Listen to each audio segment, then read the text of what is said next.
Hello, welcome to Enlightning. I'm so glad you're here. It's been over a year since we've done this, and I couldn't ask for a better guest to come back with. Austin, will you introduce yourself? I'd be glad to. I'm also super excited to be here. And I am Austin Parker, Director of Open Source at Honeycomb.io, a member of the OpenTelemetry Governance Committee. And these days, I don't, I don't know how to describe all the different hats I wear at work. But for the past 6 months or so, sort of AI chaos goblin is a good way to phrase it. AI, yes. And just I know on my show, but I'll introduce myself too, just in case anyone doesn't know me. I'm Whitney Lee, and I'm a senior technical advocate at Datadog. And Austin and I are going to have a conversation about OpenTelemetry and GenAI, which is so you and I had an enlightening episode about a year ago, a little over a year ago, I think, about OpenTelemetry, and GenAI wasn't in the picture. Like it has been a wild year. And Gosh, just it really. Wow, yeah, no, that's what it I really don't think we wasn't, said was it? GenAI. Everything's different now. Yeah. well, well, everything. So, right after saying everything's different, I'm going to say actually there's some core parts of OpenTelemetry that are exactly the same, and I would love to level set about what OpenTelemetry is generally speaking, because there are a lot of moving parts that make up OpenTelemetry. So I have before the show, I reviewed our talk last time, and I have our definition that we came up with together for what OpenTelemetry is in my Mhm. little head right now. Tell me if you still agree with what we came up with. We said OpenTelemetry is a model for how to translate system events into useful data for observability. Yeah, no, that's pretty much still what it is. We crushed it. I crushed it. Yeah, no, That's what all in I'm one. hearing. So I'm going to start by writing that down. But I want you please to go over what does it mean to be a model? Um, well, actually, great segue in light of Of everything that we L. have learned about large language models over the past Uh-huh. year or two. I think it's actually really interesting, right? There's a massive, I don't know. There's certainly a debate. One of Uh-huh. the open questions about large language models is: do they think?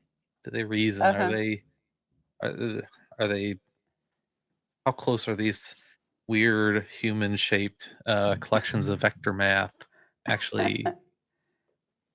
Do they think like we do, and how do they Uh, comprehend things? And uh-huh. without getting into that, the interesting thing that kind of comes out of machine learning and LLMs these days and Gen AI is that by feeding in sort of this huge corpora of language to this recurrent neural network, Uh-huh. um, we build a model of a lot of things, right? Of how the world works. Uh-huh. By doing things like next token prediction, we can kind of say like, yeah, this is what a poem in iambic pentameter is like, or this is, if I say the sky is, you're gonna say Uh-huh. blue. And that in some ways, that model that isn't built by analyzing huge, unfathomable amounts of language Uh-huh. does give us a way to represent something, represent generic things, represent sort of It's generalizable things, I should say, maybe rather than yeah. generic. But it gives us this generalizable world model about like how do people talk and think and da da da da da da da. And Yeah. it's not one to one how people might do it, but it is certainly seems close enough in some ways to be useful. Yes. So So, if you think about that, like OTel, OpenTelemetry's model, the model of translating things that happen in your system to signals that help us build tools and techniques and processes and to achieve observability, to achieve a state where we can understand our system, is pretty similar, right? Like we yeah. are able to say like, hey, we need a way, we know all these different things that are happening like in our Kubernetes Mm-hmm. cluster or on our ALBs or our databases or whatever. And Yeah. by making a model of those things using OTel, it gives us a grammar, it gives us a language, it gives us a way to sort of describe all that stuff and put it into and then build tools on top of it that let us accomplish So by generalizable tasks. knowing all the things that happened in a system with OpenTelemetry and also correlating that with other things that may or may not be happening around the same time, we Hmm. can, just like a LLM, start to be able to answer arbitrary questions about what happened in the past and then have reasonable predictions of how things might look moving forward if you continue to make certain choices. Yeah, Does more that or feel less. right? Eh, Close enough. I think it's um, it yeah. is different, but I think the idea of them as being models is important, right? Like Hmm. um a large language model is lossy. Like in the same way that like compression is lossy, right? Like when you turn But audio into an MP3, you're taking that waveform uh-huh. um of the music and you're compressing it. You're taking out things that don't matter. Yeah. And in a lot of So you're ways, like saying lossy, Lossy? LOSSY, yeah. Okay, lossy. Okay. Um, but right, like yeah, let's. I love this because this is fun. So if you think about music, you think about audio, what we're Uh-huh. doing, talking to each other. Yeah. You can express that this is a wave. This is a waveform, right, over Uh-huh. time. And when you record audio and you digitize it, you're taking that and you're creating a digital representation of that wave, and then that gets played back and um, through speakers or through headphones or whatever, and it's turning that digital audio back into an analog wave, and then your ears pick it up and your brain turns that into sound and da da da da da. Mm-hmm. When you take music and you compress it into an MP3, you turn it into a stream, you're removing data from that wave that isn't important. Like you're Mm-hmm. removing certain frequencies, you're cutting things down, and you can store the same basic information in less space, right? Mm-hmm. Um, I probably am dating myself here horribly, but as someone who came up in the pre-Napster era, and like I Uh-huh. was literally making MP3s by taking a CD and putting it in my like freaking Power Mac, and like it would take Yeah. an hour or whatever to rip like one song into an MP3, but it was Yeah. great because I could then put it on something that sounded like a cat's butthole, and but it didn't skip when I moved, so that was great. I remember those days. Yes. Yeah. Yeah, but like we're still getting the same data on the other side, right? We're still getting the same overall thing. It was still the same song, if Mm-hmm. regardless if I listened to it on the CD or the MP3. The quality was maybe a little bit less, but I couldn't tell. At Mm-hmm. least I didn't care. Or the benefits of having it in this other format outweighed the Yeah. downsides of the compression. Yeah. And And similarly, when we create large language models, when people create LLMs, they're taking this huge corpora of data, written mm-hmm. text, and they Mm-hmm. are compressing it. They are, Mm-hmm. you know, taking the pieces out of it, and taking the relationships and turning those relationships into very complicated vectors, Mm-hmm. mathematical vectors, and then other stuff happens that is like slightly less important, or I mean, it's actually extremely important, but like they have these very big models of compressed data, and through that compression, like we can still pick up the relationships, we can still pick up the important parts. Mm-hmm.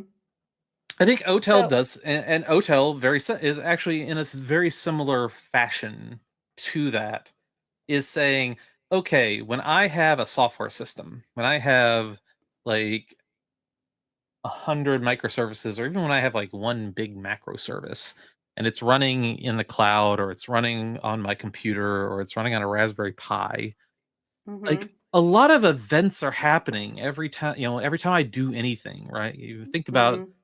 any instruction I give to a program is going to actually trigger hundreds or thousands or hundreds of thousands of events at in user space, at the kernel, perhaps networking events, and maybe, if I'm reading like a remote API, Uh-huh. like a lot of events are happening, a lot of things are happening. Uh-huh. And not all of those things are important to me if I want Uh-huh. to understand like what's going on in my app. In fact, most of them probably aren't, because most of them I can't do anything about. But there are certain events that are really important. There's Uh-huh. errors, there's crashes, there's What um, stuff that wouldn't I different say is important. events be important to different people depending on who's consuming the open telemetry data? Yeah, right. Like if Mhm. I'm building a app for myself, then Mhm.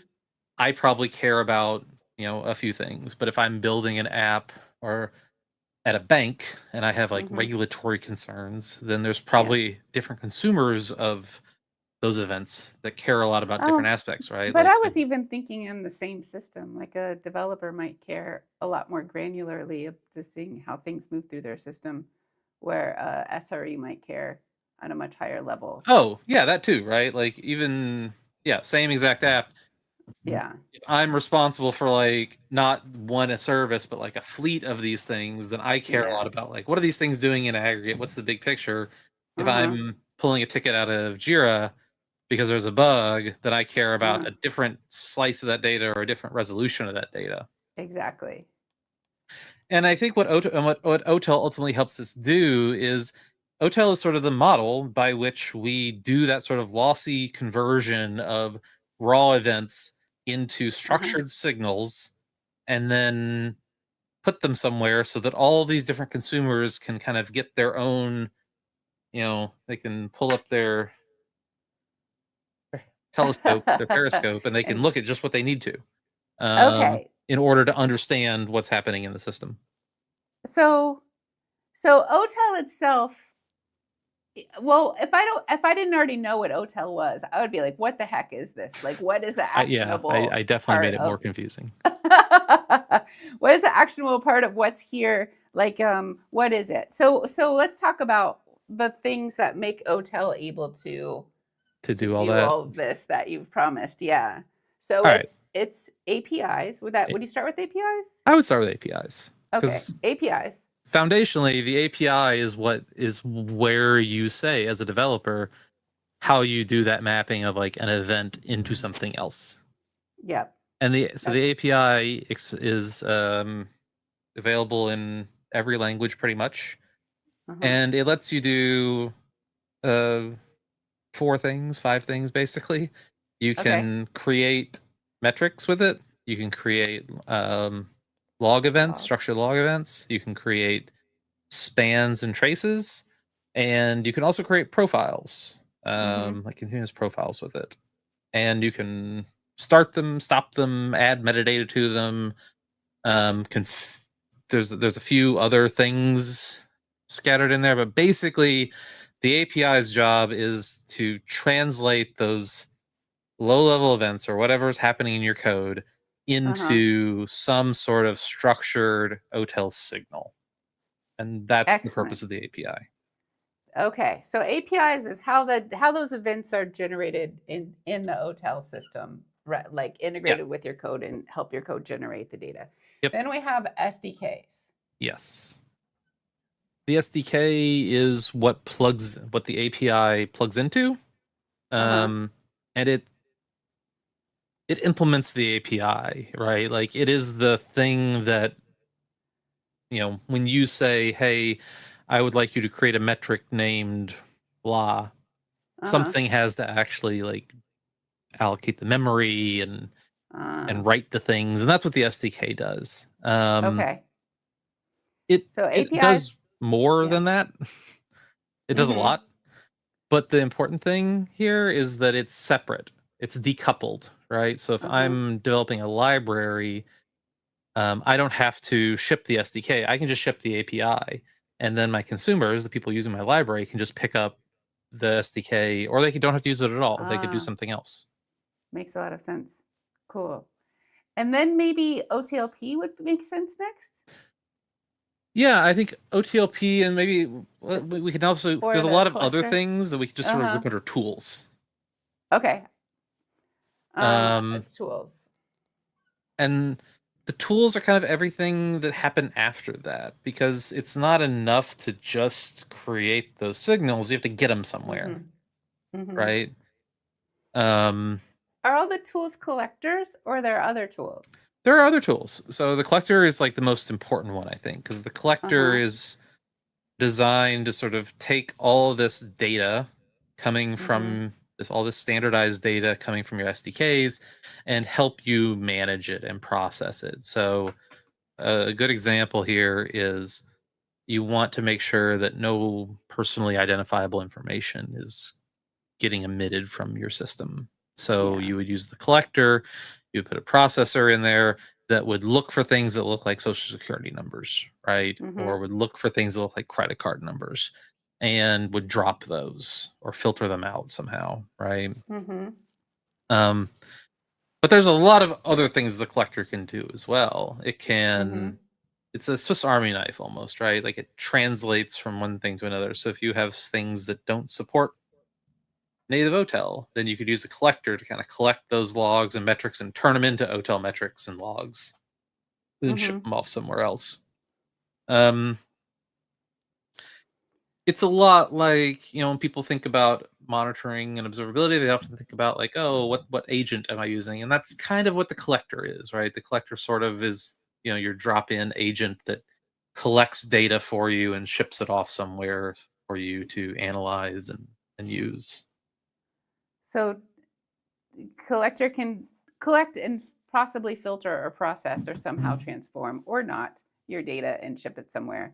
Yeah. Collectors can also be tiered, so you could have targeted collectors that do one piece of that. Yeah. There's a lot you can do with Complex. collectors. We could talk for an hour on that.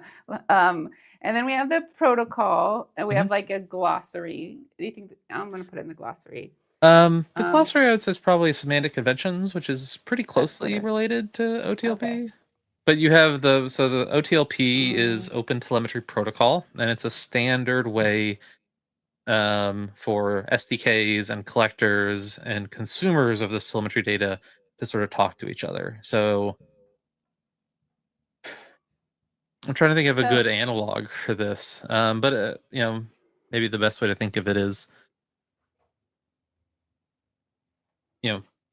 like HTTP or email or something, right? Like, Yeah.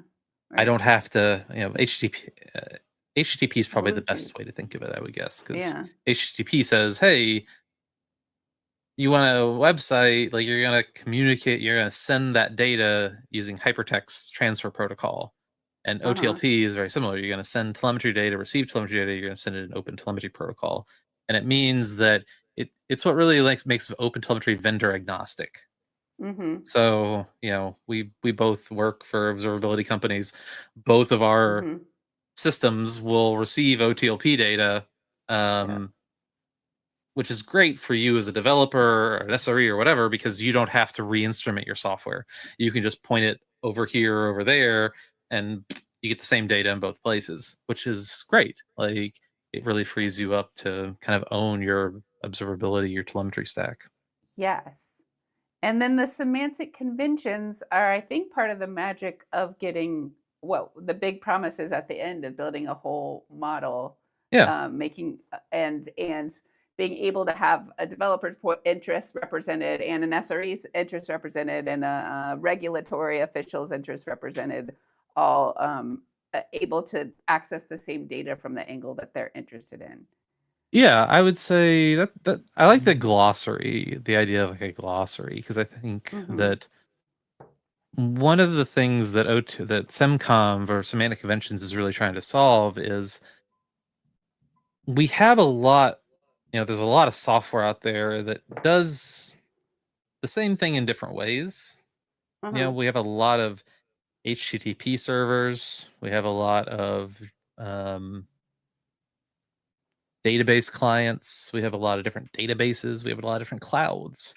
Uh-huh. And all of those things have a lot, they definitely have differences. Mm-hmm. But there's stuff in common too, right? Like a load balancer is a load balancer is a load balancer, and Yeah. there's distinctions, sure, but they're balancing loads. An HTTP Yeah. server, there's because it's A HTTP relational kind of do the database. same thing the same way. Like, yeah, there's different ways to do Uh-huh. it. There's connection pools versus not, but like, you're doing a DNS lookup and you're sending data, over the wire, and there's similar things that are happening, right? Uh-huh. Same thing with databases. Like, yeah, there's SQL and there's NoSQL, but but in both those cases, you still have queries, right? You still have database Mm-hmm. instances. You still have there are common concepts Mm-hmm. that are shared across broad classes of these things. And what SemConv is trying to do, is it's really trying to write all that down. It's trying to Mm-hmm. codify it. And it's trying to give you sort of your cloud native glossary Mm-hmm. about what what do things mean. Um, what are the semantics of your software system, right? And that one of the things that's cool, and I think a lot of people, it's not immediately obvious, is one of the things that this does is this makes observability and telemetry sort of a thing you can learn, like a skill, like Yeah. something you can kind of train yourself on, right? You can get certified with. One thing that I don't remember if this was done last time we talked, but like now, the CNCF offers a certification, like an open telemetry certification, where you can go and like you can learn the SimCom and you can learn how OTel works, and you can say like, yeah, here's my certificate. Like I know how to do this stuff. And that's cool because it makes it a skill that you can actually transfer, right? So if you're learning OTel, that's something you can take with you from job to job to job. That's something that Mm-hmm. like is valuable for your ability to kind of get better at what you do. Mm-hmm. And I think, and that's pretty rare actually, because a lot of times, especially for like telemetry and observability stuff, Uh-huh. that's something that hasn't happened in the past. I think every single job I've been to, everyone I talk to, you know, there might be some things in common. There might be like, oh, we've got, maybe people are using Prometheus, and so there's certain like Prometheus things that are similar, especially if you're using Kubernetes, or you have like kube state metrics or whatever. But Uh-huh. everyone's got like their own logging. Not necessarily their own Yeah. logging framework. A lot of times they're using, Log4j or just the other. But Yeah. everyone's stuff is slightly different. It's subtly, Yeah. and with OTel, it doesn't have to be, because now with SemConv, you can just say like, "Hey, here's what it is." And so when I go from job A to job B, I can look at their Uh-huh. stuff and I can be like, "Oh, I know all this. It's OTel." What Right? I'm learning isn't specific to this job or this system. It's widely Right. applicable in everything I do. And similarly, if you're maybe making a component that other people are going to use, or other places in your system, or maybe something that people in entirely other systems are going to use, we have these conventions. Everyone Yeah. is speaking the same language. And it's also nice because it's also universal across languages, right? So maybe Mm-hmm. you're Yeah. a Python developer and you're switching over into TypeScript or Go. You'll see the same concepts. You'll see the same semantic concepts pop up, and you can understand like, oh, I don't necessarily know this language, but I understand conceptually what's happening because I'm using the semconv to tell me um, what it is. Yeah. So I'm not going to lie, we spent more time talking about OpenTelemetry without the GenAI part than I expected, but I do think Yeah, it's really important because GenAI, not GenAI, but OpenTelemetry itself, it's kind of a term that's just thrown around. It's like, oh, and it really is a complex, integrated set of many tools and a specification. This says OpenTelemetry is a standard, it's software, and it's and a a specification. Yeah, it's all three of specific. those things, and Just so it's not easy. So I didn't want to just gloss over and jump straight into Gen AI without a level setting on this piece of it. yeah, that's Um, fair. But I think it's good to review because, like you said, it is complicated, and we would continually love to make it less complicated, but there's a necessary level of complexity yeah, that is difficult to escape. yeah. Yeah, and it has to. If it wasn't in the software, it'd be on the user. Like it has to exist somewhere. You Right. can never make a complex thing less complex Right. without It lives somewhere. levels of abstraction. Yeah. So OpenTelemetry has been greatly affected by GenAI, but how? And what dimensions? Maybe we can talk about that at a high level too. How can OpenTelemetry help with your GenAI? That's a very So broad question. Yeah. it is, but I think it's a good one. So I want Okay. to let's start by kind of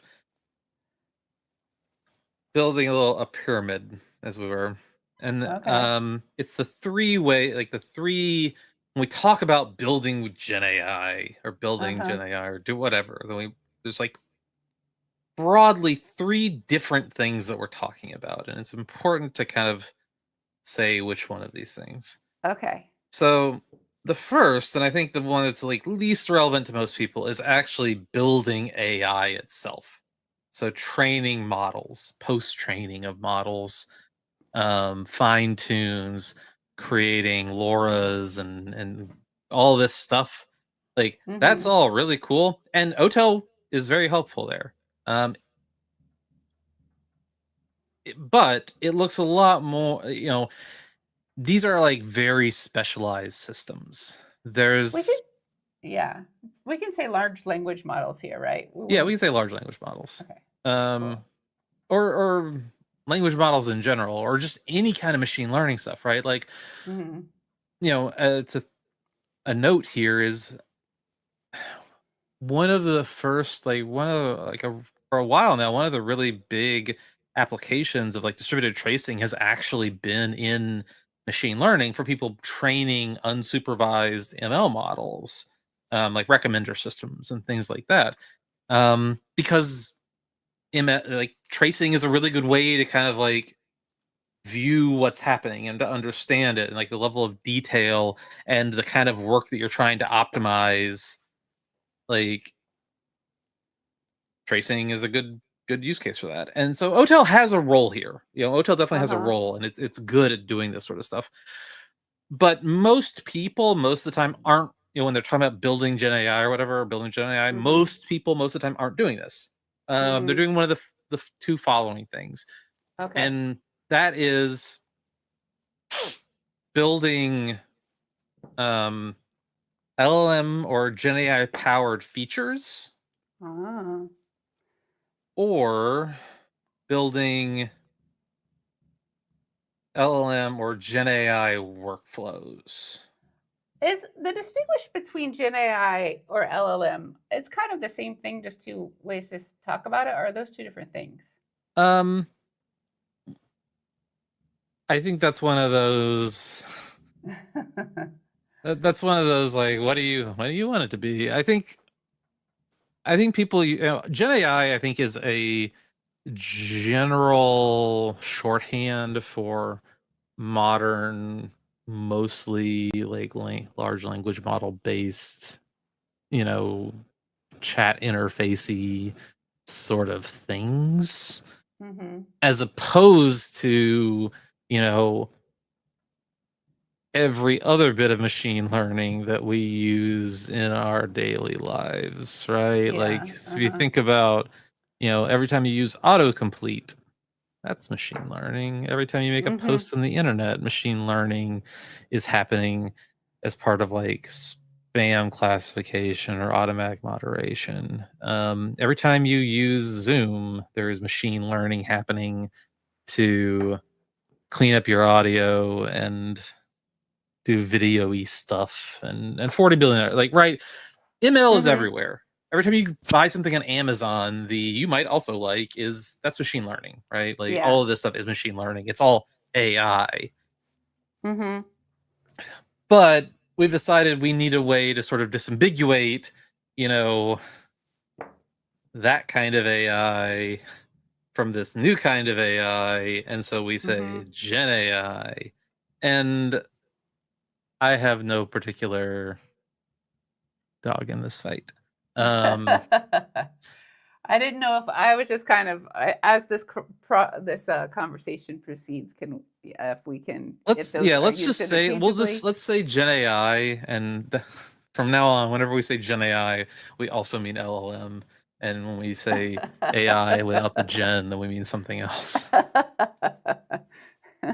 But the whole world needs to come to this agreement. That's true. Maybe we need a standard for. We need open Gen AI. Oh, it's probably just a matter of time, huh? Yeah, I I think do. Gen AI is probably the accepted like term of art people are using these days. So we'll just we'll roll with Gen AI. But yeah, like I think so. To your point, number 2 there, i.e. Gen AI chatbot. I think that's a good example. I think there's plenty of other things like, for example, building a feature that maybe isn't a chat bot, but it's using Gen AI rather than other things. So it's imagine, I don't know, something where you're putting in like a clothing. Imagine you have like an online clothing store, Uh-huh. and you have a thing that you're trying on. You click a few things, and then it calls some external Gen AI system to make suggestions, or like Mhm. maybe to you say like, oh, what would this look like if it was pink, Uh-huh. or whatever. And there's stuff is happening, and it's using Gen AI, and it's not traditional ML, but it's Uh-huh. integrated into an existing product. I think that's the important distinction I make here, is that Okay. this second category of things is Gen Okay. AI is something that I'm pulling into an existing product Uh-huh. workflow. And then Yeah. number 3 Chatbot is. is your point about like code assistance, but it's also things like I'm creating an AI agent. Like I'm building my Mhm. own AI powered workflow that can Mhm. kind of go and do stuff. Um, Mhm. and maybe that stuff that it's doing does involve like non Gen AI parts. It involves like deterministic things as well, or just traditional software things. But the distinction I would draw is really, am I doing this as part of some existing feature or service or product that already kind of does stuff, and I'm slamming some sparkle emojis in there, or am I making like a Mhm. whole new sparkle emoji? Mhm. Before buying. That's a lot. So I completely understand your 3 distinctions. So first of all, when we're thinking about in general Gen AI transforming the software industry, we're regardless of whether OpenTelemetry is a part of it, it really is one of these 3 angles. It's transforming like Yeah. building and training models themselves, and we're not going to get into this too much today. I don't think so, right? No. Um, so that because that is less of our cloud native world, but it is an important thing. This is a data scientist land of getting different data LLMs that are specialized for particular use cases. There's also a lot of people now in the world who are building new features for their particular software, their product, that leverage Gen AI as part of the feature. So you talked about maybe trying on clothes virtually, but I'm like, you can see a piece of furniture in your home by using Right. Gen AI and pointing it at your living room. And then there's the whole literally every coder I know is being asked at their job to use coding assistants. Hmm. And so an interest in coding assistants and how does OpenTelemetry help with that, and it, maybe you're the coding assistant itself, but also maybe an agent you're building to help with coding too. Yeah. But yeah, Yeah. but I think creating. that's broadly the 3 categories I would say. When um and I do think it's often helpful to like establish this from the jump, because a lot of times like people Two will and say three one and mean the other. can get conflated really Yeah. easily. Yes, that's been my experience for sure. Yeah. So are we? Do you want to get dig into both? How Yeah, open telemetry can let's help with? start with the second one. Let's start with Okay. the building Gen AI features into your software, because I think Okay. um It's a pretty straightforward one to talk about. Okay. There was a blog a while ago, like, or I can't remember the URL, but it was the premise of it basically was like we should treat Gen AI as kind of like a normal technology. And Yeah. the point was to sort of say like there's a lot of people out there with a lot of hype, a lot of Yeah. marketing, a lot of, you know, Uh-huh. they're pitching all of these different ideas about like what Yeah. is Gen AI? It's transformative. It's, you know, it's the new internet. It's completely rewriting all the rules. And I think that that Uh-huh. is, you know, the people that are saying that are, you know, often motivated.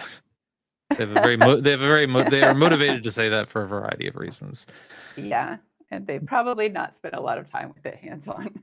Yeah, I don't want, you know, I don't want to I'm speculate, but what I yeah. do think is, you know, a way to think about it that I find helpful is that as an industry, you know, as computer scientists, as engineers, as people that are involved with technology, there's, you know, new technology appears all the time. Mhm. And there's, I think, kind of, you know, there's, you know, the Gartner hype curve or whatever, or you have Yeah. like the, it goes up here and then you go back down into the trough of disappointment or whatever, and then get at the plateau of productivity. But if you think about things like, you know, just a few trends that I can think of in my, you know, 20 something years of doing this more or less professionally, Uh-huh. the cloud, you Uh-huh. know, NoSQL, variety of database, you know, a variety of like databasey things. Um, the cloud in general, but also sort of specifically things like Kubernetes or container orchestration. Um, gosh, what else? Like, I guess cryptocurrency is kind of another more or less big one, but I guess you could also say that's like a database thing on some level. Um, various. Oh god, here's a good one. Various forms of like remote process libraries and like different sort of architectural things, right? Like Mhm. microservices is a great example here. Um, Mhm. and when these, you know, and sometimes these are like actual technologies, sometimes these are ways to use existing lower level technologies that have been stitched together. But either way, like these technologies come and they don't necessarily all go. But what you do see is like when they're hot, and everyone is trying to Mhm. jam everything into that hole, right? Everyone's trying to Uh-huh. like, you might not need a NoSQL database, but God knows when everyone can talk about Mongo, like that's all people were talking about is like, we gotta get NoSQL, NoSQL, NoSQL. And it's like, you don't need NoSQL, but didn't matter. We got to find uses for these because that's what's hot. GraphQL. Yeah. Yeah. Right. But here we are, like however many years later, MongoDB is still a massive company. Uh-huh. It's widely used. Like we have found like things have normalized, right? Like people have, you know, Mhm. yes, for every 5 like experiments, maybe one panned out. Maybe that's maybe that's like a high. Maybe that's high. I don't know. Maybe for every 10, one did. Whatever the ratio Uh-huh. is, it's obviously good enough for Mongo to still be like a thing and be very successful, and for people to Uh-huh. use it, right? Like ultimately, NoSQL and all these things, they were normal tech. Um, they didn't presage, you know, NoSQL didn't presage the end of SQL. Like I would say, SQL is probably going harder than ever. Like with SQLite, like everyone's talking about SQLite. Everyone's talking about all this stuff. Like it's so, yes, there's the so hot right now Uh-huh. thing, Yeah. but I'm listening. ultimately people get over it. People get, you know, we find the local minimums and maximums and we move on from there. And with Yeah. that in mind, if you think about Gen AI as just another normal technology, then what do you need from all your other normal technologies? You need to be able to understand what's going on in your system in production. Uh-huh. And that's where OTel comes in, because OTel, again, is the model for how to take all these things happening in your system and turn them into data that you can understand, that you can reason about, so on and so forth. And I think that's really, that's sort of the philosophical side of this. Like, Mm-hmm. from an application observability standpoint, like there's nothing special about calling an LLM provider, Mm-hmm. right? It's another API call. I want to know, maybe there are slightly different things I want to know about it, but that's not unusual. I want to know slightly different things about a NoSQL database call versus a SQL one, right? Um, What does the fact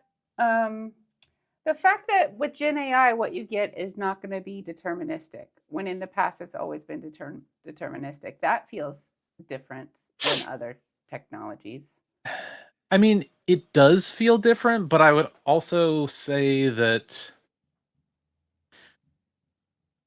it's kind of it's kind of an implementation detail when you really get down to it. Like, Uh-huh. it changes how we need to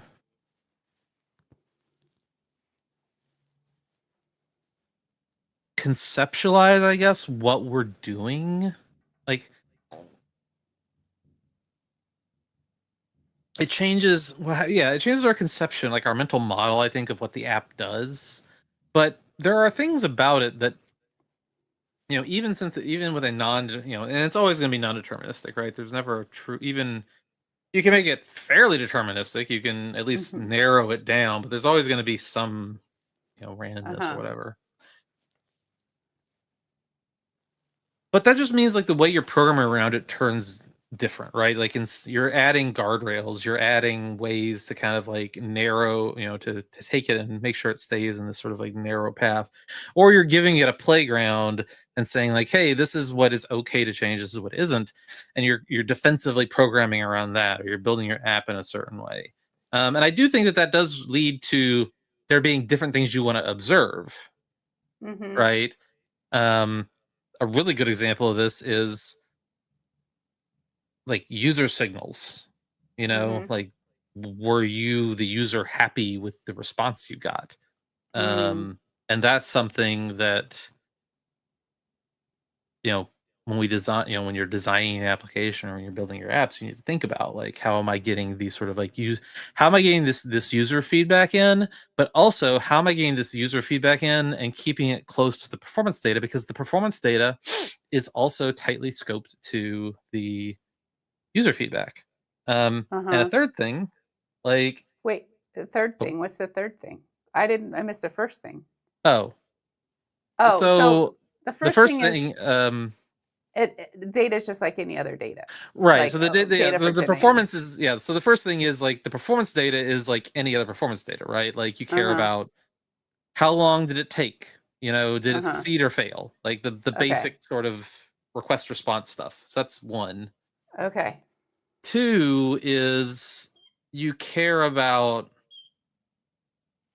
Deterministic and well, non-deterministic, no, you or care about user user. feedback. You care about like Uh-huh. what is the like, let's say with a shopping cart or like an Mm-hmm. e-commerce app. Like, I could make a metric that says like, oh, well, I think people are going to be happy if they can check out, if the checkout takes under half a second. Mm-hmm. But like with an AI, with an LLM, or with a Gen AI feature, the time might not be super related to like how happy the user was with that interaction. There's more that goes into it because of that non-determinism. So you need to be able to provide a way to capture like user intent or user feedback alongside those performance characteristics. Mm-hmm. So a good example is like the thumbs up, thumbs down, right? Like, when you Mm-hmm. when you look in a Gen AI, an LLM feature, and it's got the little, was this helpful? Mm-hmm. And a thing that OTel can help you with is that it makes it really easy to kind of combine these things. Like you could have that user interaction as metadata on your telemetry that is right there with these other things, like how long did it take, how many tokens did it use, how much did it cost, right? Mm-hmm. But that is a slightly different way of thinking about it, because to your point, earlier we were talking about like different people wanting different views over this data. Mm-hmm. Like historically, I think we really consider those, like that user feedback and that performance feedback, to be very disjoint. Like different people at the org care about those. Mm-hmm. Different That's products, interesting. different tools are used to capture that data, and it's completely isolated from each other. With OTel, it Uh-huh. doesn't have to be. You can kind of keep it together, and that helps both groups, right? That helps product managers who want to know, are people happy? Do they like it? And it also helps engineers because they want to know, is it working? Is it fast? Does it not have errors? Um, and now with OTel, you can kind of bring that together, right? You can put that performance data right there with the user feedback and say, like, and ask questions like, well, is there a relationship between X and Y, right? Are people that are happy, what are the things that are common that they all have in common? Are they using more Mm-hmm. tokens? Are they using less tokens? Like, are they Mm. all in one part of the world or another? Are they using this version of the model or that version of the model or this prompt or that prompt, right? Like it lets us Mm-hmm. do all this really cool interactive feedback and all this testing and prod. Um, and it makes Mm-hmm. sure that that engineers can think of this, can put themselves in the user's feet or user's shoes and think Mm-hmm. about it like in terms of like the actual users. But it also means that like the PMs and the people that are maybe slightly less connected to the technical work can think about these things in terms of trade-offs, right? Like, oh, we could do Mm-hmm. this, but it's going to make things slower, or it's going to like increase this other cost, or it's going to do something else. Yeah, that's interesting. So like as a Gen AI success is happy user as opposed to like a successful database, right? Or something. Yeah, I would It's a say different signal. Yeah. or it's a different aspect of the signal, right? It's hard, Yeah. it's hard to derive user happiness from something, from anything other than what the user tells you or other signals. Mm-hmm. Um, but it's super related because, Mm-hmm. you know, mm, sometimes you're not going to know unless you have that sort of low level stuff. So Mm-hmm. one way that OTel really helps here is through, we were talking about semantic conventions earlier, and OpenTelemetry has Gen AI semantic conventions, right? And Uh-huh. the idea with that is that you can capture things like prompts and responses and token count and cost and all this different stuff, all this different data, this metadata you have access to, and you can put that in your telemetry. And so you can combine that with things like, user feedback, thumbs up, thumbs down, and send that data off and ask questions about like, okay, um, well, let's look at everyone who did give it a thumbs down. What did they have in common? Mm-hmm. What were the things in their prompts that were similar or different? What were the things in the responses that were similar and different? Mm-hmm. You know, let's go out, let's roll out 50% of people get the new prompt, 50% of people get the old prompt, and now let's compare that. And we can just keep adding all this stuff on, um and really help make better products, because now it's easier for us to kind of do all that without having to necessarily go and build it all ourselves, or go buy a proprietary product that maybe only works with XYZ, library or whatever, right? Like, again, it's open source. You can do whatever you want with it. for both good and ill. Why do you think the semantic conventions are an important piece of the puzzle, as a as opposed to just getting the success metrics however you were? Yeah. Why is it important that it's that piece is standardized? So the biggest reason is, I think, for consumers of telemetry, so observability platforms and vendors, but and also people that are writing their own tools. But Mm-hmm.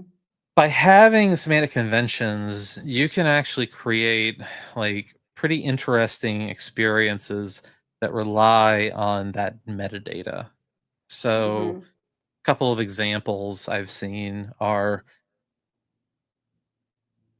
visualization tools for traces that when you click into a conversation that or a chat conversation that someone had with an LM and it's got a trace associated with it. Mm-hmm. The UI uses those semantic conventions to actually display that data in a way that looks like a chat, right? It's so that you Mm. can kind of, as the end user or as an engineer or someone, you can kind of go through and you can scroll through it, and it uses that metadata, that consistent metadata, in order to give you, a better way to sort of explore this. Um, there's other things that you can do with it. So, if you wanted to make your own tools, um, Mm-hmm.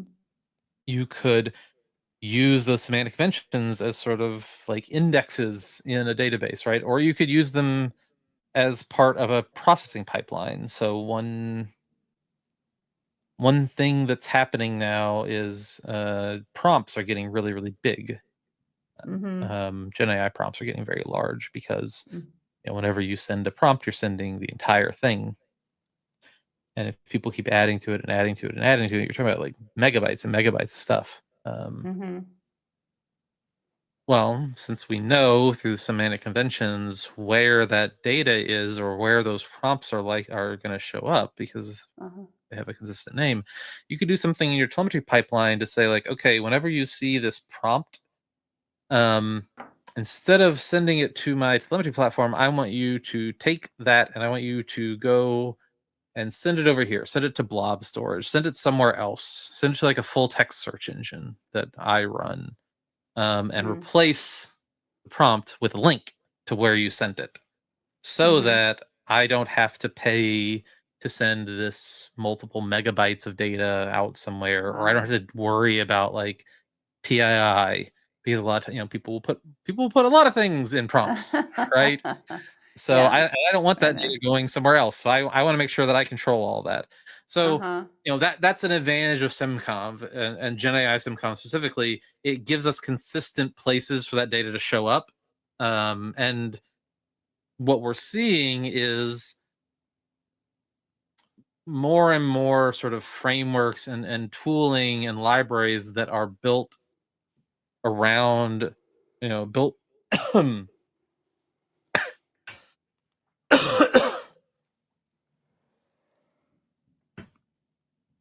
Mm, excuse me. What we're seeing more and more of is that libraries and frameworks that are built sort of for people building with Gen AI are Mm-hmm. including OTel support natively and including these semantic conventions in there. So Mm-hmm. you're starting to hit this critical mass almost, right? Like of like, oh, now everyone's using these, and that'll hopefully mean that should mean more adoption and more people using them. So that's two reasons, two good reasons. Um, Restate the two reasons. So one is it lets people build like UI experiences or search tools or observability tools that take advantage of them to give you like tailored UI for Mm. Gen AI interactions when you're looking at telemetry. Okay. And two, it gives you sort of producer of telemetry flexibility in creating telemetry pipelines with consistent rules and consistent sort of patterns. So if I'm an SRE rolling out a telemetry pipeline and I want to make sure that all of our Gen AI prompts are sent over here, I can do that and I don't have to worry about what my devs are doing because I know that they're, because I'm dropping. If I see something that's not in the GenAI SimConf, I just drop it. So and that, or I can deploy a pipeline that rewrites it or do whatever. So it's like any standard. It really just helps with coordination. It helps with your ability to kind of do stuff to do stuff without having to ask permission almost sometimes, right?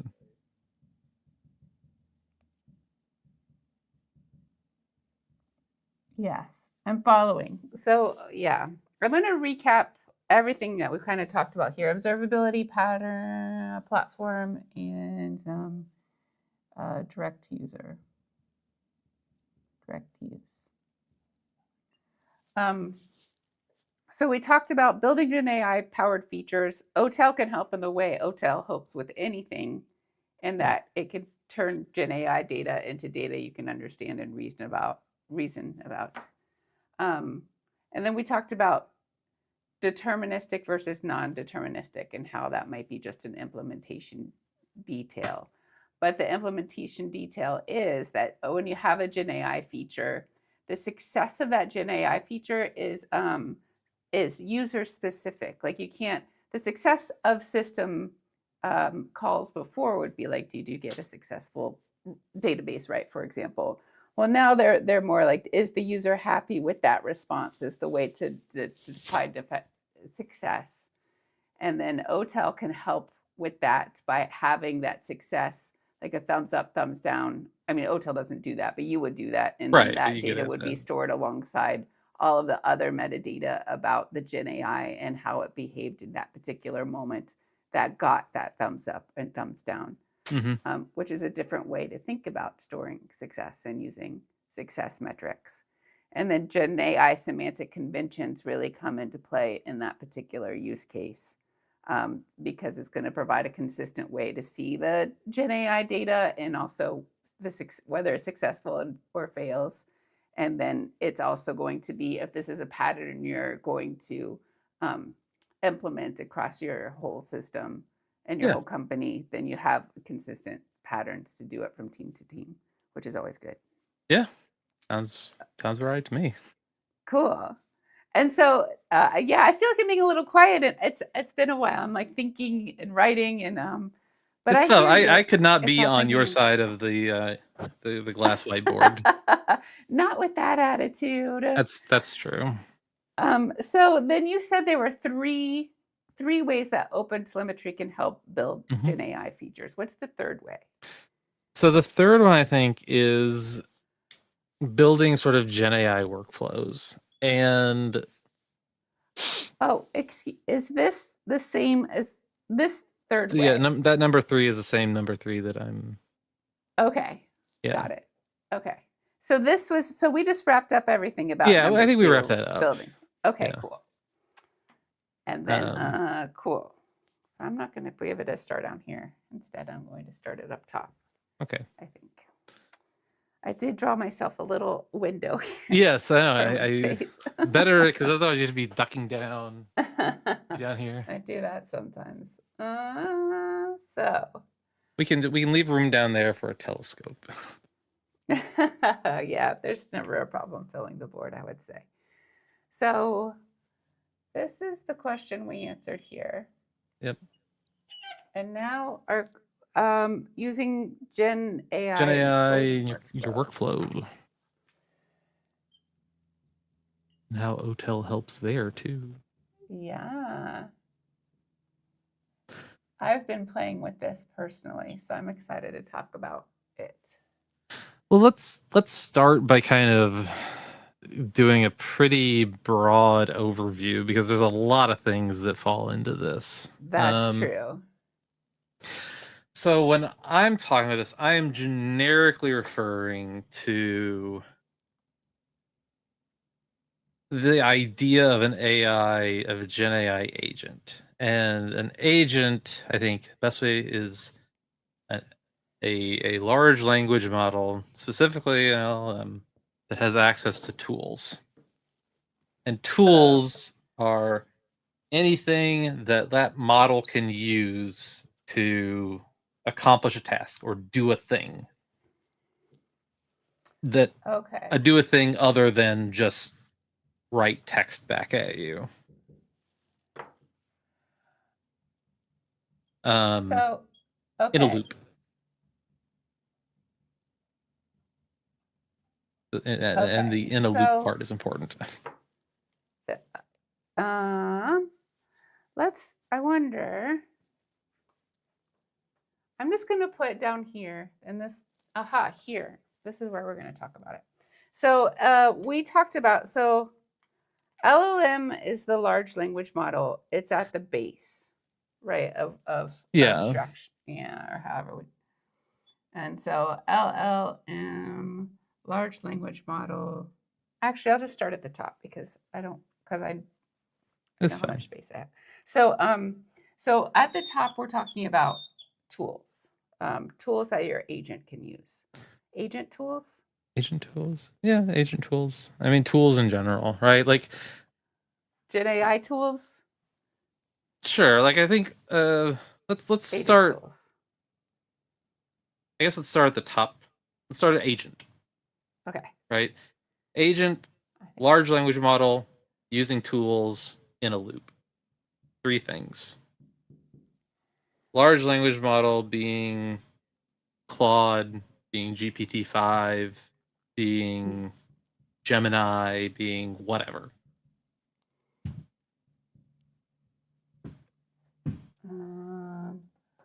Tools being code that model can run, or effectively code that model can run to accomplish a task. So open a file. Agent. Tools that the agent can run to accomplish. Right. Well, the agent is the LLM plus the tools plus the loop, right? The model is what is telling the agent run the tool. This seems finicky, but there's a method to the madness. Claude code, cursor, etc. Right, yeah.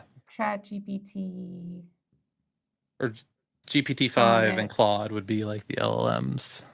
Yeah, you're right. Claude Sonnet, GPT-5. Yep, exactly. Gemini. GPT-5, whatever. Okay, and then tools would be like an MCP server. Yeah, or anything really. Or different plugins. Yeah, I think one of the things that is one thing that I didn't get a lot of this until I did this exercise on my own, and it was to go write my own agent.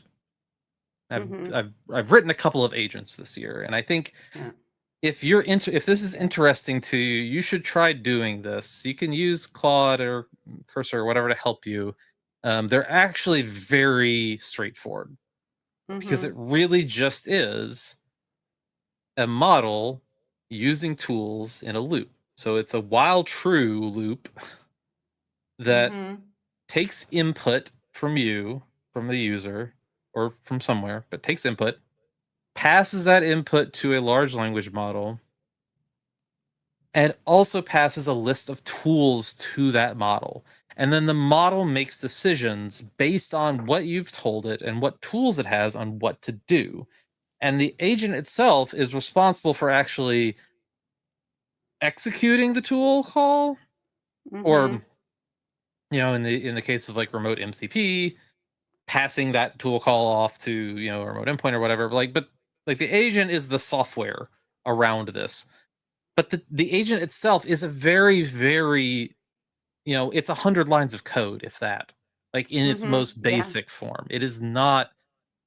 It is, AI agents are not super complicated. Is the kind of the interesting thing here. A lot of what makes them different from each other is combination of factors. One being the tools that you give the agent access to, and then 2, sort of the prompts and various things that you can control as the developer of the agent. Like those have a lot to do with what makes an agent good or bad, I guess I should say. But OTel helps in a couple of different, OTel fits into this a couple different ways. If you're building agents, then you also have a lot of all those OTel, GenAI, semantic convention stuff all still applies. Like agents are software. And you need to observe them like any other piece of software. And so OTel gives you the necessary bits and bobs to do that. Gives you, everything you need there. What I think is more interesting is the workflow side of this, because if the agent is simple, or if the agent isn't, maybe simple is not the right word. If the agent isn't the complex part, like what is the complex part? Well, it's what you're trying to get the agent to do, right? Like if you think about it, I could tell you, hey, go book a flight on on Delta or United or whoever. I could say, hey, go book a flight. And I think you or I, we could both do that by ourselves pretty easily, right? Go to open the website, click. But what's interesting, I think what people run into is when they start thinking about AI agents, they start thinking about workflows, and especially observability workflows. What they get into is that there's actually a lot of implicit knowledge that is not written down anywhere. Because I've tried this. Like I've tried these AI browsers, and I was like, okay, I need to go. I'm going to Vegas later this year for reInvent. So go book my flight to Vegas. And it did the worst job imaginable of booking me a flight. Because it picks it was like, oh, well, you probably want the cheapest thing, so I'm gonna book a flight that leaves at 5 a.m. and has an 8-hour layover. And I'm like, no. That's no. And it didn't stop either, right? It was just like, oh, let me go ahead. Hey, where's your credit card information? And I'm glad I didn't give it to it because I'm not taking that flight. But, go book a flight. It sounds easy. It's just like go click. And it is mechanically, it is easy. But what's not easy is all of the implicit knowledge that you have up here about your preferences, about what you're willing to what am I willing to actually cope with in terms of when does the flight leave, how long are layovers, what's my what do I need to plan around. And yes, you could give an agent all this other data, or you could remember to do it every single time, but that's also a pain in the ass. This is the sort of fundamental challenge, I think, with people trying to do observability using AI agents, is that, when we get an alert, we should go off and do something. Well, you sure about that? So where OTel helps here, I think, is 2 or 3-fold. One is that because of the way these models are trained, over a huge corpora of data on the public internet, and OTel has been out there on the public internet for a while, 6, 7 years at this point.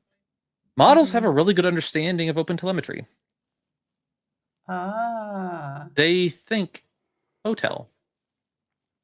And if they see, and this is a really fun factoid, if they see OTel shaped data, if they start seeing OpenTelemetry semantic conventions, they will look for other OpenTelemetry semantic conventions, because the way the training kind of works is that it puts these things in close relation to each other, right? So if it sees HTTP semantic conventions, then it's like, oh, I know what this is. And it knows what other semantic conventions should exist. And so it can search and ask better questions about observability data. So just having OTel and having that structure and having those semantic conventions is actually kind of a cheat code, I think, to get better results out of AI agents, especially for observability, just Mm-hmm. because the model understands that OTel data out of the box. Yeah. And that helps with sort of this implicit knowledge problem. Because if you think back to what we were saying earlier, when I was talking about like everyone does their own thing in terms of logs, in terms of metrics or whatever, like Mm-hmm. you have some similarities, but everyone's got their own stuff. What's easier? Teaching the LLM about your particular special brownie batter logging structure, or just giving it something that it already knows, right? So you give it the OTel stuff, and it's just like, oh yeah, I get it, and that's handy. LLMs were trained on this. Yeah, They know it. they know it. Which is also really convenient if you're trying to adopt OpenTelemetry, because since the LLMs understand it, it's really easy to say, "Hey, Claude, go re-instrument Instrument. this using OTel." Uh-huh. It knows how to do that translation, knows how to do that mapping from whatever to whatever.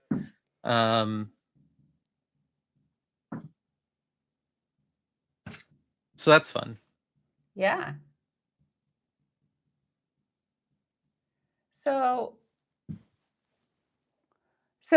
in terms of using GenAI in your coding workflow, I'm getting, okay, it's easier to instrument because it knows it. But how does the fact that it knows semantic convention and OpenTelemetry help in your coding workflow? Like as just like So it's building anything. it's about getting kind of a loop, right? Uh-huh. I think there's one of the things that I've been sort of predicting is that I think Gen AI broadly is going to give us more programmers, not less. I think Yeah. people are going to be writing more code, Yeah. and they're going to be pushing more code that they don't understand quite as well into prod. Uh-huh. And when you have that, you need observability. Mm. I mean, arguably you need observability all the times, but you definitely need observability when you don't quite understand what the code does in the first place. Mm-hmm. And so having, as you're writing code, you can just say, like, you just put an instruction that says, like, hey, make sure you instrument this code with OTel in your agent instructions or whatever, and it'll do it. And then you can use tools to connect that data back into the LLM. So what I've been working on for like the past 6 months or whatever, and maybe we can drop some links to it later. Like, this is not a Honeycomb ad. This is just it's where I work, so it's what I've been doing.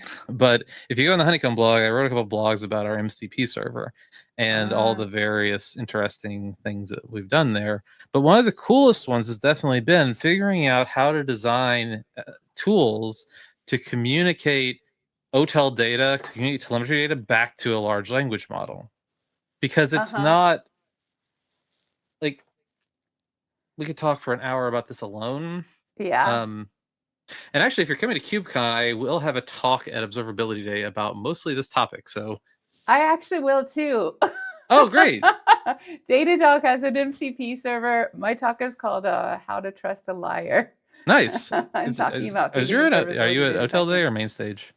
OTel Day Or and I'm sorry, at Kubernetes on AI Observability Day. Day? Yeah, Oh, observability day. I guess we'll have dueling talks. Complimentary talks, Complimentary Austin. talks, yes. We'll compare notes.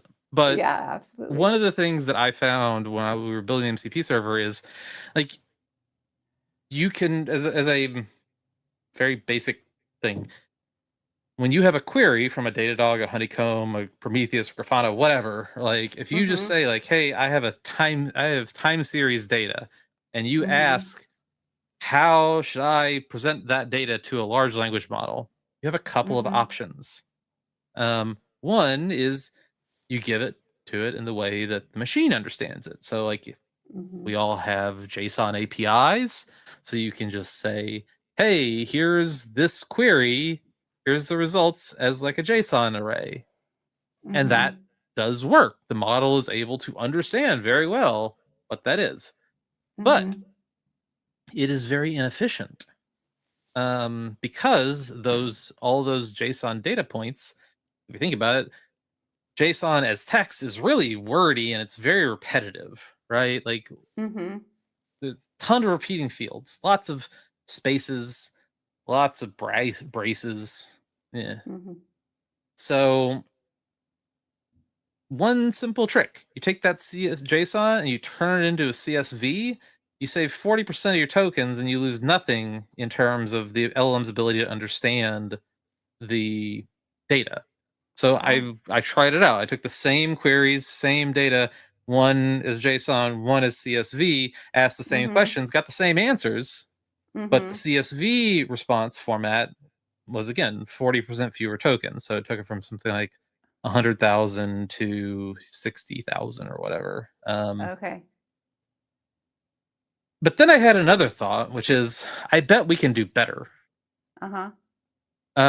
I turned all of those CSVs into ASCII tables and ASCII charts, like little line art plots, yeah, Interesting.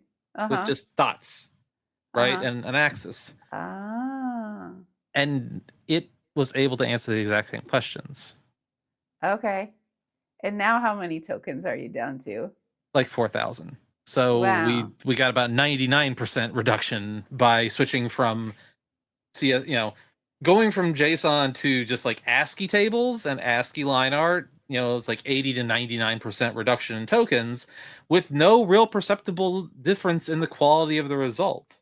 Now And you there are already have that data kind of presented in that way for your dashboards, for your UI? right. Or So do you, the does it? UI shows you pictures, right? Uh-huh. And I also So you're tried based. pictures. Uh-huh. Um, and pictures also work pretty well, but they actually wind up being less efficient than the ASCII line art. Uh-huh. Um, and it's very dependent on the model because, and this is the big Uh, thing, everything has to be a square mhm. for Oh, pictures. okay. And if it's not a square, it turns it into a square, or it turns it into a lot of squares, and it winds up being like competitive with sort of that middle example. Like it is less tokens than like the JSON, Mm-hmm. but there's a lot of white space that doesn't compress as easily versus like if you do something like the one thing that would be competitive better is drawing multiple series on a single line chart and Uh-huh. taking a picture of it, because then you're you're doing better, because you can't really do that. Like you can do that with tokens and ASCII color codes, Uh-huh. but all the ASCII color codes are also tokens, and it's kind of like yeah, there's Okay. again, Fascinating. I will talk for 45 minutes about this later this year. I love learning this. I think it's really interesting, but as a consumer of MCPs who get observability data to me, I care how many tokens it is, but what do I care? The process. I think Or maybe I don't even you care the so tokens if you my care about company the doesn't. process in the sense Yeah. that like I just need it to work. right, like you care about the process in the sense that there are better or worse results from Uh-huh. the process, or like different tool shapes or different tool designs. But I don't know if you necessarily care about like the details. I do think that Uh-huh. you probably care if you're trying to like DIY this, because I do think that Okay. it's getting very easy for people to DIY a lot of this stuff. You know, Yeah. I say this with my like I work at a company that sells this sort of thing, but Uh-huh. it's it's getting easier to kind of build a lot of these things yourselves. Yeah, like So I make all of these particular queries all of the time, so I can make right, my or own MCP server that maybe you don't need the big hosted managed database. You're running your own telemetry database, right? hmm Or you're writing your own tools. Because this is one thing I have noticed is that like general purpose sort of observability agents tend to I don't- the jury's still out, but like I've seen a lot of people with like SRE agents or observability agents or whatever, and Uh-huh. those feel like, at least what I've heard so far, is people aren't getting like great results out of those necessarily. hmm Um, Obviously, your mileage may vary and everything is different, but what I am seeing people do more, or invest a lot in is like doing their own observability agents, because they have to go back to the part about implicit knowledge, like hmm all those weird things that your company, your org does, You can write your own agent and you can just like write all that into it. You can just give it those docs and then make your own Slack bot that kind of, your own AI Slack bot that when an incident happens goes off and does an investigation for you. And a lot of that is open source, and maybe you are hooking that agent up to a commercial platform, right? Like we both have MCP servers for our respective platforms. Like that's fine, that's great. I would highly encourage you to do that because that ensures that the two of us continue to have jobs. But like you maybe are going to have, maybe you're writing your own agent, maybe you're writing your own workflow. I think this is the thing that I think is different about this and the prior section, right? When we're talking about building Gen AI features, is ultimately like the actual software part of the agent is the less interesting part. The thing you're actually trying to model there is sort of this continuous loop of AI thinks or does stuff, calls a tool, does something, and that is actually a slightly different. Like some of the things still matter in terms of like user satisfaction or whatever, like user happiness. But a better way to think about it is you really want to optimize for sort of continuous evaluation of the agent, where you want to be able to have things like, hey, here's my agent, it's going off and doing things, and I'm just writing everything it's doing out as telemetry, and then I have another LLM that's looking at the telemetry and telling me if the agent did a good job. Right? And that's something that again, OTel helps with by having these standards, by having these conventions, by being an open source platform for you to build all this stuff on. You can create the Ouroboros of agents observing agents using OTel, which is fun or terrifying. One of the other. Funifying. Fun in the short term, at least. Yeah, funifying or to run. Yeah. What you are, our talks are different because your talk is from someone writing the MCP server. My talk's from the perspective of someone using an MCP server. Oh, perfect. OpenTelemetry. Oh, they are complementary. Yeah, and how it's helpful.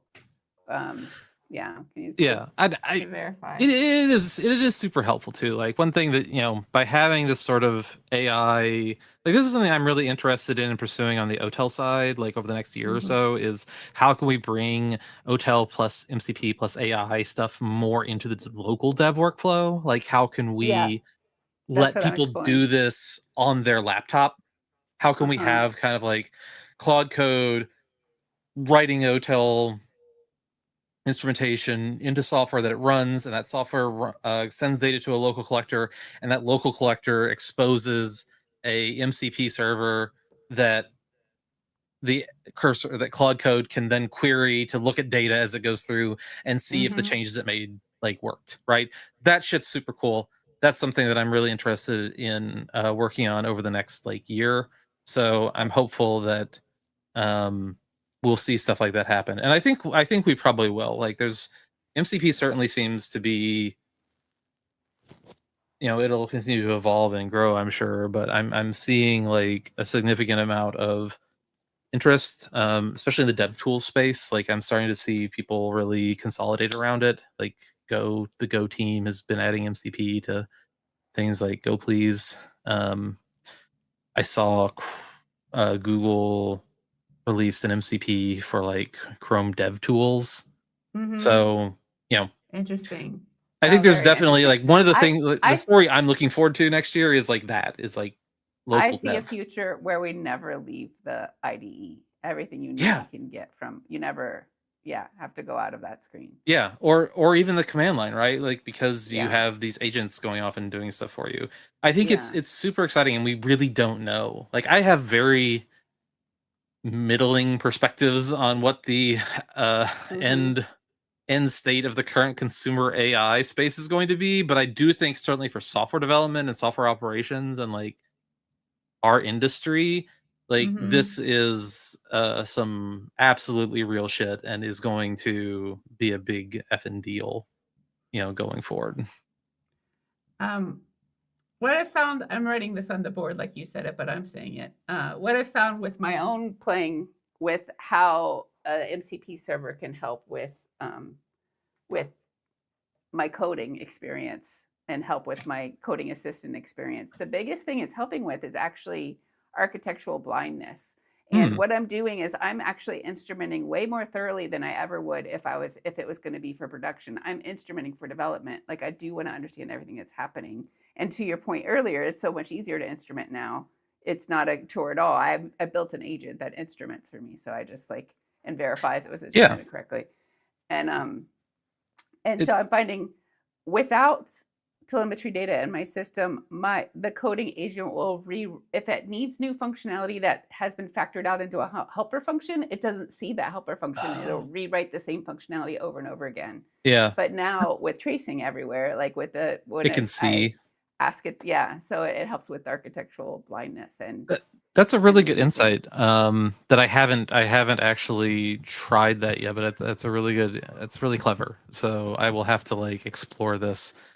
I The other thing that I think is going to be really interesting is like especially with OTel's profiling signal is being able to have like MCP and AI hook into sort of continuous profilers to be Uh-huh. able to really look at sort of like function and line level and like really deep kind of like peering into the guts of your software for Wow. performance optimization for all of this stuff. So Mm-hmm. yeah, it's super dope I wonder and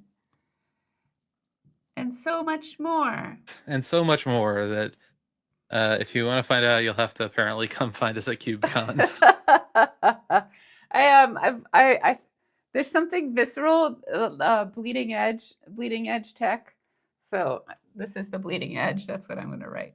Yeah, yeah, everything's changing. And I Everything think is that's fun. changing. Like I think there's opportunity. I think there's never been a better time to explore this stuff. I think especially you know AI and observability are really sort of, they're peanut butter and jelly. Mm-hmm. Yes. You want to be able to know what's going on. You need a way to automatically, you need for the AI to have this sort of fast feedback loop where it can make changes and understand those changes. And telemetry is how you do that. That's how you tell it. It's how you can communicate back to the AI and to you about what's happening. So Mm-hmm. really investing in sort of that observability loop with your AI assisted development or when you're building AI agents or whatever you're doing does pay dividends, I think, in ways that it hasn't before. So something to think about. This is cool. So to end the stream, what I'm going to do is recap literally everything we just talked about, but All it right. doesn't usually take too long, and make sure we are on the same page with everything. So OpenTelemetry, as we talked when we did a stream together about a year ago, it's a model for how to translate system events into useful data for observability. And just a level set about OpenTelemetry, it's APIs, it's SDKs, it's different tools like the collector, it's a protocol, it's a glossary or semantic conventions. It's a lot of stuff. It's a standard, it's software, and it's a specification. That's just OpenTelemetry. But now OpenTelemetry, it's been a really huge year for GenAI, and therefore it's been a really huge year for OpenTelemetry. A lot new has happened. And so I think when we're talking about GenAI generally, not just OpenTelemetry, there are three big angles that you can come at the topic with. And one is if you're talking about building or training large language models themselves or RAG systems or doing something more on the data engineering level, the data science level. That's not what we're talking about today, but that is a valid thing to discuss when we're talking about AI. You might be, as a Gen AI, a person interested in Gen AI, you might be interested in building a tool that has a feature that uses Gen AI as part of your tool. So, for example, you point your phone at your living room and you can see what the couch would look like if it were in your living room. That would be an example of a Gen AI feature. And that's a big use case for OpenTelemetry and Gen AI generally. And then finally, we talked about using GenAI in your coding workflow, and we've gone on quite a bit about that. But first, those are the three distinct angles of GenAI. So then we dug into the adding a GenAI feature angle and how can OpenTelemetry help with that. So for one thing, OTel is going to turn GenAI data into data you can understand and reason about. But also it does that with literally any data, so it doesn't really change. And then I asked you, well, what's the difference between, but now we have non-deterministic data and we used to have deterministic data. And so you said, and I hadn't thought of this before and I love it, it really clicks for me, a GenAI feature, how do you tell the success or failure of a regular feature? It has clear, like you got a success code back. Like it's very easy to tell the database was successful. How do you tell the success of a GenAI feature? It's really just whether the user finds that to be an acceptable answer or a good experience. So at the point where the user is interacting with GenAI, giving them a thumbs up or a thumbs down as part of the code you're writing as a software developer is an important piece. And then OpenTelemetry can take that signal from the user and it can store it alongside all of the other metadata that it's already storing in your code. And so, so that's just a new way to think about what success even means. And then having OpenTelemetry be able to treat that just like it does all of your other data. And then it's correlated with everything else that's happening in your system and around that particular user interaction when it happens. So that's great. We talked a little bit more about GenAI semantic conventions and how they can help. So they help your observability provider be able to provide consistent ways to see GenAI data. And also, this is, I guess, similar to any OpenTelemetry anything, right? You can use GenAI actions with consistent pattern and rules across your whole system. So then we talked about using GenAIs and LLMs in your coding workflow. So with Claude Code or with, well, really, even if you're having agents call other agents, you don't even necessarily need to have a user in the loop, although these days you kind of do. We'll see. So we talked about disambiguating between an agent and a tool and an LLM, just because we use that language a lot. LLM being the model like Claude Sonic or ChatGPT, just GPT-5. The agent is the LLM using tools in a loop.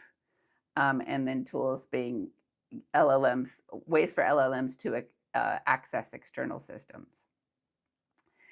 And then we talked about how can OpenTelemetry help when you're using GenAI in your coding workflow. So the fundamental challenge of doing observability with GenAI is there's a lot of implicit knowledge that LLMs don't know. And maybe that's just a fundamental challenge of using GenAI in general and not necessarily even telemetry data. It just is, it makes some really poor assumptions really often. And once it's made that assumption, or if it's been trained on something and you try to steer it in your particular way, it really has a hard time listening. You're like, it's the fifth time, and I made a cursor rule. Don't use any M dashes. Oh my God.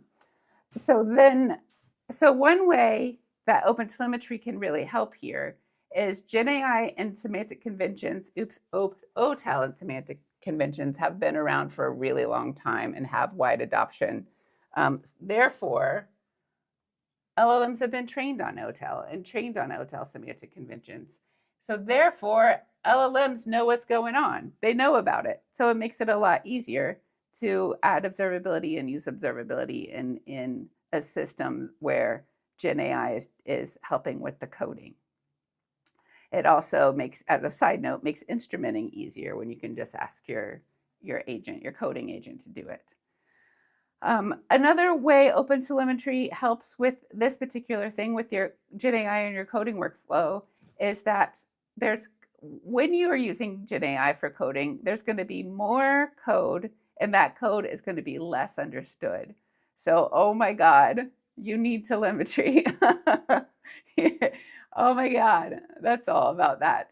Another thing is something we're both really passionate about, kind of from different angles. You can use an MCP server to feed observability data back into your coding agent so you can have it at coding time. And that's going to help with so many things, with debugging, with performance, with even just asking arbitrary questions of like, how many requests does this function usually get? Or what's the average number of messages that are usually passed in at this point?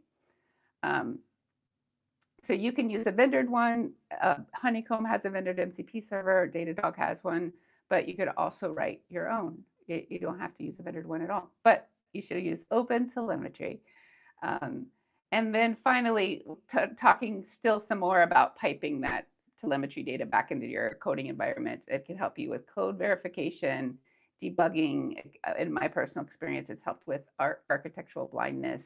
And really, the sky is the limit in terms of what we can do with telemetry data at development time, and understanding how this code will execute or has executed in the past while you're in the code, looking at the code. Pretty cool. Yeah. Did I miss anything? Would you like to elaborate? I think you got it all. Like I said, we could have talked another hour on practically any of these points, but unfortunately, I do have to get going. Yeah, me too. At KubeCon, maybe we can, or maybe we should apply. Yeah, maybe we'll do a live. We'll do a catch up. We'll do a and if there's demand for another Enlightning, taking it into any particular that's true. angle, Yes, I'm here for it. Right call. I don't know. How do people post? Just post about it enough, and it'll happen. Awesome. Well, thank you so much for sharing your time and your expertise. Thank you so much for having me. I'm going to It was an honor to be on the first Enlightning in a while. Oh yeah, a grand relaunch. It was such a pleasure, such a joy to talk to you, and perfect person to have back. I'm going to start the music again. Let's see if I can remember how I usually close this out. It's grayed out, so I don't think it's going to let me play it again. Oh no. All right. Well, I'll just say goodbye then. Thank you so much, everyone. Yeah, I like it. You're dancing. Dun dun dun dun dun dun dun dun.